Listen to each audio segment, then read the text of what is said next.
दोस्तों good morning. मैं सोनू मिश्रा स्वागत करता हूँ आपका अपने चैनल में। सप्ताह 10 दिन के बाद मेरी और आपकी मुलाकात हो रही है। इसके लिए आप मुझे माफ़ कर दें क्योंकि मैं आपसे नहीं मिल पा रहा था, क्योंकि मेरा छोटा सा एक एक्सीडेंट हो गया था बाइक से। और इसे हुआ था कि मैं तो बच गया लेकिन मैं अपने मोबाइल को नहीं बचा पाया। मेरा मोबाइल पानी में गिर गया था, जिस मोबाइल से मैं वीडियो शूट करता हूँ। मैं भी गिर गया था लेकिन मुझे कुछ हुआ नहीं। लेकिन आप समझ सकते हैं कि जब मोबाइल कोई पानी में गिर जाए तो क्या होता है। तो अभी ऐसे ही तंगी है, हालतें बिगड़ चुकी है लॉकडाउन की वजह से। और ये कंगाली में आटा गिला वाला हाल आपने गाने सुना ना, वो हो गया था। तो इस वजह से हम आपके बीच नहीं आ पा रहे थे, क्योंकि मेरे पास आप तक वीडियो पहुंचाने का केवल एक जरिया है। मेरे पास एक मोबाइल है, उससे शूट करके मैं आपको वीडियो दे पाता हूँ, और वही नहीं था मेरे पास। तो 2 दिन पहले मैं ठीक कर पाया हूँ मोबाइल, तब जाके फिर से हम तैयार हो चुके हैं आपके पास वीडियो पहुंचाने के लिए। और आप देख रहे होंगे मेरी आंख पे एक चश्मा है, तो यकीन करिए ना करिए, फिर भी मैं आपको बताता हूँ कि मैंने स्टाइल मारने के लिए नहीं लगाया। मेरी आंखें बहुत लाल है, बहुत तकलीफ़ है मेरी आंखें। फिर भी मैंने कोशिश किया है कि चलो अब मोबाइल कम से कम आ गया है, तो अगर मैं कर सकता हूँ आपके लिए कुछ काम तो कर रहा हूँ। तो मैं ज्योमेट्री आपको बता रहा था, ज्योमेट्री में ट्रायंगल, बहुत सारी बातें मैंने की भी थी और सारा वीडियो प्लेलिस्ट में रखा हुआ है। तो मैं आपको बताता हूँ कि अगर मेरी आपकी मुलाकात पहली बार हो रही है तो निश्चित रूप से चैनल सब्सक्राइब कर लीजिएगा, बेल आइकन प्रेस कर लीजिएगा। और बाद बाकी वीडियो आप देखना चाहते हैं तो प्लेलिस्ट में आप जाके सारे वीडियो को देख पाएंगे। ठीक है, चलिए। तो हम ट्रायंगल में आज एक नया टॉपिक चूज़ किया है जिसका नाम है समबाहु त्रिभुज। ठीक है, समबाहु त्रिभुज की बात करेंगे। इसको इंग्लिश में कहते हैं इक्विलैटरल ट्रायंगल।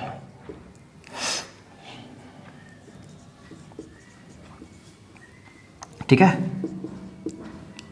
हेडिंग दे दें। बात होगी आज समबाहु त्रिभुज की। इंग्लिश में कहते हैं इसको इक्विलैटरल ट्रायंगल। बहुत सारे बच्चों को लगता है कि वो सारी बातें जानते हैं समबाहु त्रिभुज की, लेकिन मैं चाहूँगा कि आप अगर जानते भी हैं फिर भी आप मेरे साथ लगातार बने रहिए और पूरी बातें सीखिए समबाहु त्रिभुज की। इस वीडियो में मैं जितना सिखा पा रहा हूँ सीखिए, आहिस्ता आहिस्ता सारी बातें होगी। फिलहाल कुछ छोटी बातें मैं आपको बता पा रहा हूँ समबाहु त्रिभुज की। देखिए, समबाहु त्रिभुज आप एक फार्मूला अच्छी तरह जानते होंगे कि जिस त्रिभुज की तीनों भुजाएं आपस में बराबर होती है वो होता है समबाहु त्रिभुज, इक्विलैटरल ट्रायंगल। तीनों भुजाएं आपस में बराबर होती है। सपोज अगर ये x है तो ये भी x होगा और ये भी x होगा। ठीक है, तीनों भुजाएं आपस में बराबर होती है और तीनों कोण आपस में बराबर होते हैं और वो 60 डिग्री के होते हैं। तीनों का तीनों जो अंतःकोण होता है वो कितने डिग्री का होता है? 60 डिग्री का होता है। ये होता है समबाहु त्रिभुज। अब समबाहु त्रिभुज में कैसे कैसे कॉन्सेप्ट हैं, कैसे कैसे प्रॉपर्टीज है और किस किस फॉर्मूले पे सवाल आते हैं, कैसे कैसे सवाल आते हैं, सारी बातें करेंगे। फिलहाल आप इतना समझो। पहले सबसे छोटा सा सवाल, समबाहु त्रिभुज में आपको ये दे रखा होता है कि किसी भी त्रिभुज में अगर 3 साइड है ए बी सी, 3 भुजाएं दे रखी है ए बी और सी, और इस प्रकार दे रखी है कि A square plus B square plus C square बराबर A B plus B C plus C A, तो ये कौन सा ट्रायंगल होगा?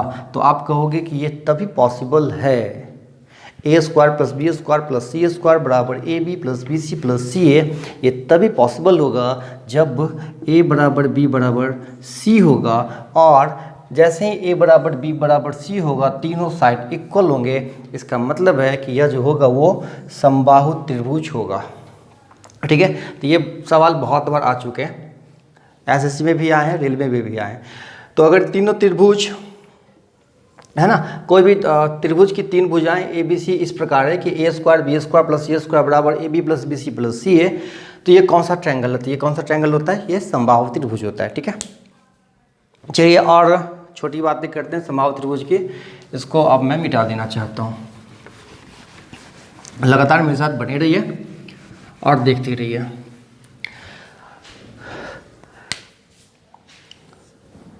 ये समबाहु त्रिभुज है। हम जान चुके हैं कि 3 भुजाएं हैं और तीनों भुजाएं इक्वल है। ये x, ये भी x और ये भी x।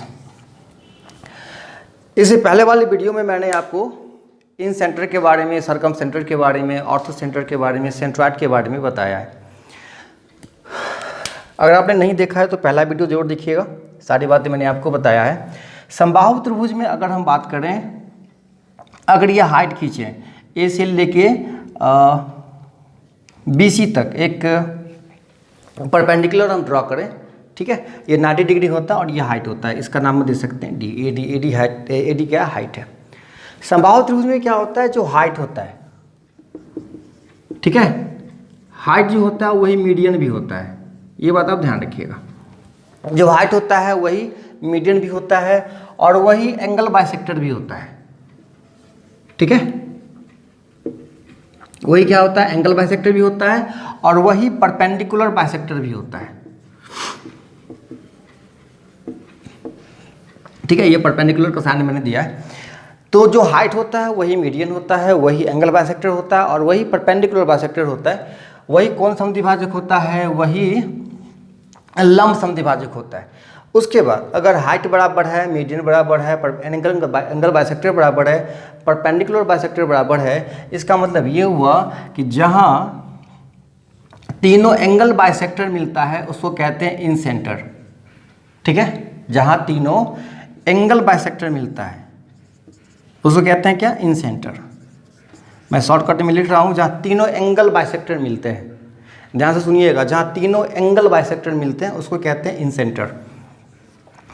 और जहाँ तीनों परपेंडिकुलर बाइसेक्टर मिलते हैं उसको कहते हैं सरकम सेंटर। जहाँ तीनों हाइट आके मिलते हैं उसको कहते हैं ऑर्थो सेंटर। और जहाँ तीनों मीडियन आके मिलते हैं उसको कहा जाता है सेंट्रॉइड। तो मतलब अगर angle bisector, perpendicular bisector, height और मीडियन सब बराबर है, इसका ये मतलब हो गया कि इन सेंटर भी वही होगा, सरकम सेंटर भी वही होगा, ऑर्थो सेंटर भी वही होगा और सेंट्रॉइड भी वही होगा। तो अगर आपसे ये पूछता है कि जिस ट्रायंगल में सबका सब बराबर हो वो कौन सा ट्रायंगल है, तो वो ट्रायंगल कौन सा होता है, समबाहु त्रिभुज होता है, इक्विलैटरल ट्रायंगल होता है। क्लियर है। थोड़ी सी तकलीफ हो सकती है आपको ये जानने में, angle bisector, height, median, perpendicular bisector जानने में, तो आप निश्चित रूप से शुरू के 2 वीडियो देख लीजिए, सारी बातें आप समझ जाएंगे, ठीक है। अगर आप छोटी छोटी बातें जानते हैं तो आप ये बात समझ चुके होंगे। फिर से मैं एक बार दोहरा देता हूँ, जहाँ तीनों एंगल बाइसेक्टर, ये एंगल बाइसेक्टर भी इसके साथ लगा हुआ है, मैं बार बार बोल रहा हूँ, जहाँ तीनों एंगल बाइसेक्टर आके मिलते हैं उसको कहते हैं इन सेंटर। जहाँ तीनों परपेंडिकुलर बाइसेक्टर आके मिलते हैं उसको कहते हैं सरकम सेंटर। जहाँ तीनों हाइट आके मिलता है उसको कहते हैं ऑर्थो सेंटर। और जहाँ तीनों मीडियन आके मिलते हैं उसको कहते हैं सेंट्रॉइड। अब मैंने आपको इतनी सारी बातें बताई, अब इन शॉर्ट एक बहुत सिंपल सी बात मैं आपको बता देता हूँ कि समबाहु त्रिभुज में अगर मैं हाइट खींचूँ या मीडियन खींचूँ या एंगल बाइसेक्टर खींचूँ या परपेंडिकुलर बाइसेक्टर खींचूँ, सबके नाम अलग अलग हैं लेकिन चीज़ें वही है। ये जो AD है ना, ये AD है, ये हाइट भी है, यही मीडियन भी है, यही एंगल बाइसेक्टर भी है और यही परपेंडिकुलर बाइसेक्टर भी है। AD सब कुछ है, ये चारों है। अगर ये चारों है, इसका मतलब अगर हम ऐसे ऐसे 3 लाइनें ड्रॉ करें तो तीनों मीडियन, तीनों हाइट, तीनों एंगल बाइसेक्टर, तीनों परपेंडिकुलर बाइसेक्टर सब एक ही जगह के इस पॉइंट पे आते हैं। तो यही जो पॉइंट है यही इन सेंटर भी होगा, यही सरकम सेंटर भी होगा, है ना, यही सेंट्रॉइड भी होगा और यही ऑर्थो सेंटर भी होगा, ठीक है। इन सेंटर, अंतः केंद्र, सरकम सेंटर, परिकेंद्र, सेंट्रॉइड, केंद्रक और ऑर्थो सेंटर, लंब केंद्र। सारी बातें समझ में आ रही होगी आपको, ठीक है। तो ये जो पॉइंट है यही इन सेंटर है, यही सरकम सेंटर है, यही सेंट्रॉइड और यही ऑर्थो सेंटर है। ये चीज़ें मैं आपको बताना चाह रहा हूँ कि समबाहु त्रिभुज में जो लाइनें ऊंचाई होती है वही लाइनें माध्यिका भी होती है, वही लाइनें एंगल बाइसेक्टर भी होती है और वही लाइनें परपेंडिकुलर बाइसेक्टर भी होती है। यही बातें सबसे इम्पोर्टेंट है। चलिए, अब ये बातें आप समझ चुके हैं, अब आते हैं आपको एक नई बातें हम आपको बताते हैं। चलिए, एक और नई बात, ये समबाहु त्रिभुज है ना, ABC। किसी भी ट्रायंगल में आप 3 माध्यिकाएं खींच सकते हैं। कितनी माध्यिका? 3 माध्यिका। चलो, अगर मैं एक माध्यिका खींच दूँ AD, एक माध्यिका खींच दूँ BE और एक माध्यिका खींच दूँ CF, ठीक है। किसी भी ट्रायंगल में एक कॉन्सेप्ट आप याद रखिएगा कि तीन भुजाओं के वर्गों के योग का, तीन भुजा AB, BC और AC, तीनों भुजाओं के वर्गों के योग का तिगुना जो होता है, तीनों भुजाओं के वर्गों के योग का तिगुना वो बराबर होता है सभी माध्यिकाओं के वर्गों के योग का। तो AD square plus BE square plus CF square, इसके 4 गुने के बराबर होता है। भुजाओं के वर्गों के योग का तिगुना बराबर होता है माध्यिकाओं के वर्गों के योग के 6 गुने के बराबर किसी भी ट्रायंगल में। तो अब हम इसे इक्विलैटरल ट्रायंगल में बात करेंगे। तो आपको बहुत अच्छी तरह पता है कि 3 गुने, ये तीनों का तीनों भुजा आपस में बराबर होगा समबाहु त्रिभुज में, ये बात आप जान चुके हैं। तो मेरे भाई आप इसको लिख सकते हो 3AB स्क्वायर, आप कुछ भी लिखो, AB स्क्वायर लिखो, BC स्क्वायर लिखो, AC स्क्वायर लिखो, कोई फर्क इन बातों से नहीं पड़ता है। उसके बाद 4 गुने 3 AD स्क्वायर, आप ये लिख सकते हो क्योंकि ये सब इक्वल है, तो आप किसी को AD लिख सकते हो, BE लिख सकते हो, CF लिख सकते हो, 3 3 ये कैंसिल। अब क्या बच गया 3AB स्क्वायर बराबर क्या 4AD स्क्वायर। आप ये बात बहुत बेहतर तरीके से समझ गए। अब एक बात बताइए, AB स्क्वायर बट्टा AD स्क्वायर अगर मुझे लिखना होगा तो हम क्या लिखेंगे, 4/3 लिखेंगे, किसी भी तरह की दिक्कत नहीं है। और AB बट्टा AD मुझे लिखना हो तब क्या लिखेंगे, √4/3। आप इसको क्या लिख सकते हैं 2/√3। तो मतलब साफ है कि AB बट्टा AD जो हुआ मतलब भुजा बट्टा हाइट, भुजा बट्टा हाइट माध्यिका सब वही है, ये क्या हो गया 2/√3। तो अब अगर हम यहाँ से मान के चलो AD निकालें, हाइट निकालें या भुजा निकालें, कुछ भी निकालें, तो अगर AD निकालना हो तो कैसे निकालेंगे, 2AD बराबर √3 गुने AB, और AD बराबर क्या हो गया √3/2 गुने AB। तो मतलब आप कह सकते हो कि समबाहु त्रिभुज की जो ऊंचाई निकालनी हो या माध्यिका निकालना हो, कुछ भी निकालना हो, तो आप क्या करेंगे √3/2 गुने भुजा कर देंगे। ये हो गया आपका सीधा साधा फार्मूला। तो इस तरीके से मैंने निकाला। ये कॉन्सेप्ट अच्छी तरह जानिए, कॉन्सेप्ट मैं बता रहा हूँ क्योंकि सवाल लगाने के लिए कॉन्सेप्ट का बहुत इस्तेमाल होता है, बहुत ज़्यादा। तो मैं कोशिश करता हूँ कि पहले मैं आपको कॉन्सेप्ट बता दूँ, फिर धीरे धीरे सभी सवालों को बताऊँगा। ये बातें आप तब समझ पाएंगे जब आप लगातार मेरे साथ बने रहिएगा, ठीक है। तो यहाँ पे एक नई बातें समझ में आ गई कि तीनों भुजाओं के योग के वर्गों का तिगुना सभी माध्यिकाओं के वर्गों के योग के चौगुने के बराबर होता है। और ये बात आप ये भी समझ गए कि समबाहु त्रिभुज में 3AB स्क्वायर बराबर 4AD स्क्वायर। तो यहाँ से एक नया रिलेशन सामने आया है कि भुजा और माध्यिका का जो रेशियो होता है वो 2:3 का होता है, 2/√3 का अनुपात होता है, सॉरी 2/√3 का। किसका, भुजा और माध्यिका का, भुजा और ऊंचाई का, सबका। ये कौन सा रेशियो होता है, 2/√3 का रेशियो होता है। किसमें, भुजा और उसके माध्यिका का, भुजा और उसकी ऊंचाई का। डायरेक्ट अगर भुजा दे रखा और आपको ऊंचाई निकालना है तो क्या करना है, √3/2 गुने भुजा, ये फार्मूला आपको अप्लाई कर देना है। एक और तरीका मैं आपको बताता हूँ ऊंचाई निकालने का, आप इसको नोट कर लीजिए अच्छे से। मैं बिल्कुल साइड हो जाता हूँ, स्क्रीनशॉट ले लीजिए, जो समझ में आया आप करिए। चलिए अब मैं मिटा दूँ। ओके, बहुत गर्मी भी है, आँख में भी तकलीफ़ है, थोड़ी सी सर्दी भी है, फिर भी प्रयास जारी है मेरा। चलिए एक और तरीका मैं आपको बता देता हूँ। जैसे ये समबाहु त्रिभुज है, इक्विलैटरल ट्रायंगल ABC, ये हाइट है, ठीक है। अभी मैंने बताया तीनों साइड अगर x है तो ये हो जाएगा x/2, ठीक है, क्योंकि ये हाइट भी है, मीडियन भी है। मीडियन क्या करता है, भुजा को 2 बराबर भागों में बांट देता है। ये टोटली x है। अब यहाँ से आपको ये h की वैल्यू निकालनी है, ये हाइट निकालना है। तो जरा आप मुझे बताइए, ये समबाहु त्रिभुज हो गया ना, कौन सा, ABD या ADC, ये कौन सा ट्रायंगल हो गया, राइट एंगल ट्रायंगल, समकोण त्रिभुज, सॉरी, ठीक है, समकोण त्रिभुज हो गया, राइट एंगल ट्रायंगल हो गया। तो यहाँ से अगर मुझे h की वैल्यू निकालनी है, AD निकालना है, तो क्या करेंगे, कर्ण स्क्वायर माइनस आधार स्क्वायर। कर्ण कौन सा है, x स्क्वायर माइनस आधार कौन सा है, x/2, ठीक है। तो क्या करेंगे अब x square minus x square by 4। अब जब इसको सॉल्व किया जाए तो ये 4 एलसीएम हो जाएगा, 4x square minus x square, तो ये AD बराबर क्या हो गया आप देख सकते हैं √3x स्क्वायर बाई 4। तो AD बराबर क्या हो गया √3 में ही रहेगा, ठीक है, और बट्टे 4 टूट के निकल जाएगा बाहर, क्या आएगा 2 और एक्स स्क्वायर हो जाएगा x, ठीक है। तो AD बराबर क्या हो गया √3/2 इंटू एक्स। तो ये भी भुजा बराबर क्या हो गया, सॉरी ऊंचाई बराबर √3/2 गुने भुजा। तो संभावित त्रिभुज का जब भी ऊंचाई निकालना हो तो हम क्या करेंगे, ये फॉर्मूला अप्लाई कर देंगे √3/2 गुने भुजा।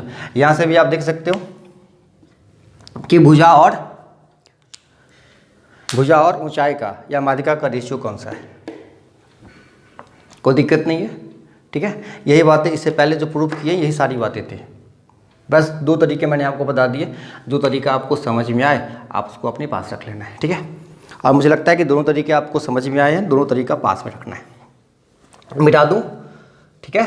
चलिए कॉन्सेप्ट रखिए अपने पास में, तब जो आप सवाल लगाओगे ना बहुत बेहतरीन समझ में आएगा, तब जाके आप पूरी तरह सीख पाओगे, और उसके बाद एक भी सवाल कभी भी आपको तकलीफ नहीं देगा, है ना। चलिए अब एक और नई बातें कर लेते हैं। चलिए उससे पहले एक और आप ये बात जान लो, ये संभावित त्रिभुज है। तो अभी मैंने बताया कि ये जो है ना वो क्या है √3/2 इंटू एक्स, और ये क्या हो गया x, ये भी x और ये x/2, ये x/2, ठीक है। अभी ये बात जान लें कि संभावित त्रिभुज का जो ऊंचाई होगा वो क्या होगा √3/2 इंटू एक्स। अब एक फॉर्मूला आपके सामने आता है कि संबाहु त्रिभुज का क्षेत्रफल क्या होता है। तो किसी भी ट्रायंगल का जो क्षेत्रफल होता है ना वो 1/2 गुना आधार गुना ऊंचाई होता है, बशर्ते कि उसमें आधार और ऊंचाई हो, है ना। तो यहाँ देखो अगर हम इसके क्षेत्रफल की बात करते हैं तो 1/2 गुना आधार गुना ऊंचाई, तो 1/2 आधार कितना पूरा का पूरा x है और ऊंचाई कितना है √3/2x। तो यहाँ से अगर हम फॉर्मूला निकालें, ये एरिया का फॉर्मूला है, तो ये कौन सा हो जाएगा √3/2 दूना 4 और x इंटू एक्स स्क्वायर। तो इसी तरह हम बचपन से ये फार्मूला याद करते आ चुके हैं कि संभावित त्रिभुज का जो क्षेत्रफल होता है वो √3/4 गुने भुजा स्क्वायर होता है। वो कैसे आया 1/2 गुने आधार गुने ऊंचाई से। तो 1/2 आधार कितना है x है और ऊंचाई कितना है √3/2 इंटू एक्स है। तो यहाँ से फॉर्मूला आ गया √3/4 गुने भुजा स्क्वायर, ठीक है। कोई दिक्कत हो मुझे निश्चित रूप से बताइएगा। चलिए एक फॉर्मूला ये हो गया। अब हम आपको दूसरे फार्मूले की तरफ लेके चलते हैं। आपसे कभी पूछता है कि संभावित त्रिभुज का परिमाप क्या होता है, परिमाप मतलब पैरामीटर। तो पैरामीटर में क्या करते हैं, तीनों साइड को जोड़ देते हैं, x + x + x मतलब हो जाता है 3x मतलब 3 गुने भुजा। ये छोटी सी बात है। तकलीफें तब आती है जब आपको संभावित त्रिभुज में परित्रिज्या पूछता है, अंतर त्रिज्या पूछता है, उसमें थोड़ी सी तकलीफ आ जाती है। तो मैं उस काम के लिए भी आपको फार्मूले बता देता हूँ, आपको हमेशा याद रखना है। जैसे संभावित त्रिभुज है, तो संभावित त्रिभुज में आपसे ये कभी भी पूछेगा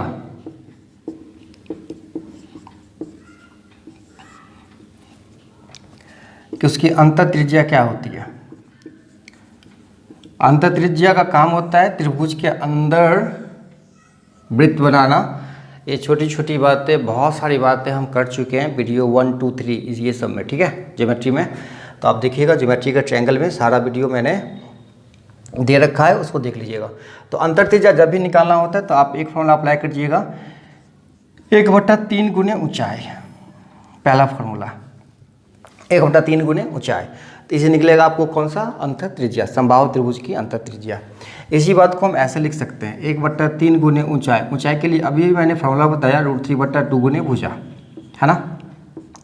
तो √3 से काटेंगे तो ये हो जाएगा √3, कितना बचेगा भुजा/2 √3। एक फार्मूला आपका ये हो गया, ठीक है। पहला फार्मूला 1/3 गुने ऊंचाई और दूसरा फार्मूला कौन सा हो गया भुजा/2 √3, ये दूसरा फार्मूला। जब सीधा ऊंचाई दिया रहे तो ये फार्मूला अप्लाई करिए, जब भुजा दिया रहे और आपसे अंतर त्रिज्या पूछिए तो आप क्या करिए भुजा/2 √3 अप्लाई कर दीजिए। दूसरी बात आपसे ये पूछता है कि परित्रिज्या बताइए, संभावित त्रिभुज की परित्रिज्या। तो समबाहु त्रिभुज की परित्रिज्या निकालने के लिए बस आप एक बात को ध्यान रखिएगा कि समबाहु त्रिभुज में